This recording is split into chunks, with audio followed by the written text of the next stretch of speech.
Thanks.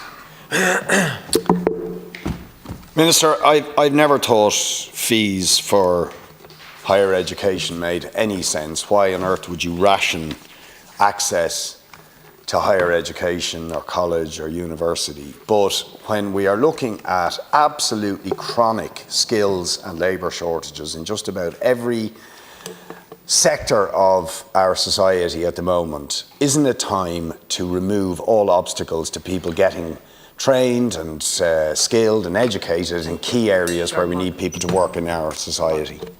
So thanks, Les Concorla, and thanks Deputy Boyd Barrett for raising matters in relation to cost of supporting students and higher education tuition fees. As he will be aware and appreciate at this time, it's not possible to provide an indication of the measures that will be introduced in Budget 25. However, in advance of Budget 25, I'll be publishing an options paper which will set out the various possible measures to reduce the cost of attending further and higher education for families and students. I will have regard to these options, including any options in respect of providing additional higher education tuition fee support when making proposals in the context of the budget. The progressive implementation of measures to address the costs as a barrier to education is an important priority for this government, and we have committed significant additional resources towards supporting students in recent years. As part of the cost of living measures introduced in Budgets 23 and 24, the student contribution payable by students eligible for free fees initiative were cut by €1,000 in the last 2 academic years. A number of other measures aimed at addressing the costs of education have been introduced to support students and their families, and these include increases to the SUSI maintenance grant, a new student contribution grant of €500, increased stipend payments and additional funding for the Students Assistance Fund. And I can assure Deputy Boyd Barrett that providing accessible and affordable high quality tertiary education to all learners regardless of their background will continue to be a core for me and for the government. Yeah, under pressure, slow incremental moves by the government. But you see, we're in a very serious situation and we need a bit of bold and radical thinking. Take, for example, the area of special needs, which I and others have been campaigning on, particularly over recent times, because there's such a dire situation there.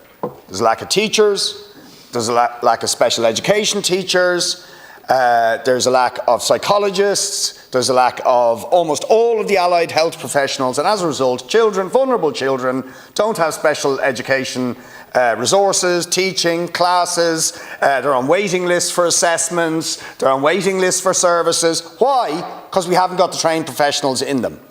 And then you talk to the people who are trying to study those things and they say the fees are crippling. Many people drop out. It's too expensive to get qualified in these areas. It makes no sense. It makes no sense to put financial barriers in the way of getting people educated to the highest level in areas like this when our society is crying out for them. Thank you. Thanks, Les Concorla. And I'm sure, Deputy Boyd Barrett, you would accept, and I'm sure we're both on the one page on this issue, and I never thought I would be on the one page of People Before Profit on anything, but I would imagine that you would ascribe to and subscribe to the idea that with limited resources and finite resources, that you target them to the people who need it most. And on that basis, it's on a means-based targeted system, which is what we have at the moment. And over the last number of years, the Taoiseach, former Minister Harris, has been on a pathway to do that in terms of the cost of living measures, but as well as that in terms of the SUSI measures that would have been put in place. And just as you mentioned, students with special needs, I think it also is important to recognise that PAT 4, which never existed before, which now gives an opportunity for people who were, for many, many years, basically locked out of the third level sector, an opportunity to get what the rest of us take for granted, is something that should actually be welcomed in the context of what you're saying.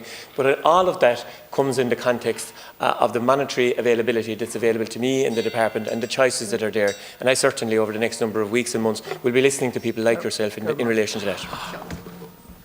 Yeah, Minister, but this needs a whole of government approach, right? It can't be just you, because you see the costs down the line, if we don't, for example, don't have early intervention with children with special needs for the rest of our society, are huge. There has to be holistic thinking.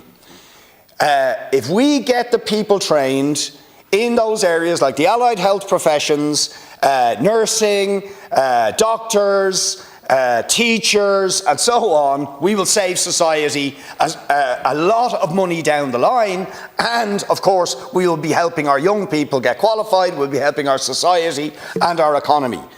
It's an almost 19th century anachronism to ration access to education. You know, once we used to ration access to secondary education. If you suggested that now, people would think you're insane.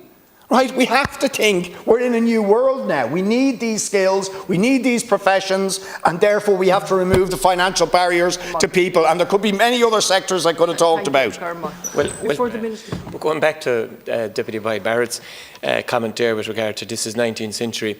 If we had a 19th century approach to third level education, I'd never have got a chance to go to university because I didn't go to a private school.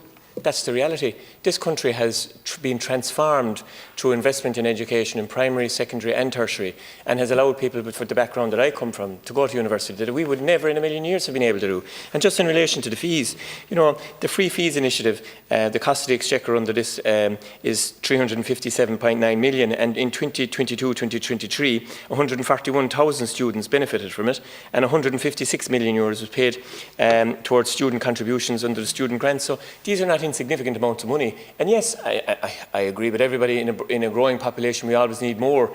That's a budgetary constraint that we will be working towards between now and the time that the budget is presented. And all of the ideas, regardless of where they come from, I certainly will take them on board.